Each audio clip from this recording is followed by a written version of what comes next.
শিলচরে greenfield এয়ারপোর্টের নির্মাণ কাজ এবছরই, মুখ্যমন্ত্রীকে জানালেন অসামরিক বিমান পরিবহন মন্ত্রী। অসমে প্রতিরক্ষা করিডোর স্থাপন করতে রাজনাথ সিংকে প্রস্তাব হিমন্ত। পাকিস্তান ও সন্ত্রাসবাদীদের কড়া ভাষায় সতর্ক করলেন প্রধানমন্ত্রী নরেন্দ্র মোদী। সিন্দুর মুছতে এলেই খতম, গুল্লির জবাব গোলায় দে ভারত। স্বরাষ্ট্রমন্ত্রী।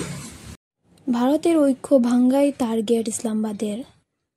কুর্সি বাঁচাতে মরিয়া ইউনূস। তুরুপের তাস, ভারতের বিদেশ ইউনূসকে বৈধ করার নয়া ছক। পাকিস্তানে ভিআইপি নিরাপত্তা জ্যোতি, 14 দিনের জেল হেফাজতে ইউটিউবার। দ্বিতীয় কার্যকাল পাবেন কি মিশন রঞ্জন? অক্ষয় বীরেন্দ্রের বদলে কে? জল্পনা তুঙ্গে। শেষ হচ্ছে 2 সংসদের কার্যকাল, 19 জুন রাজ্যসভা নির্বাচন। তো আমার আজকের আপডেট ছিল এতটুকুই। আশা করি ভিডিওটি আপনাদের সবার ভালো লাগবে।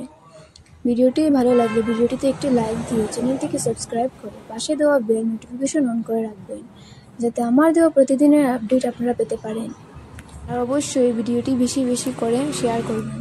ভিডিওটি প্রথম থেকে শেষ অবধি দেখার জন্য আপনাদের সবাইকে ধন্যবাদ।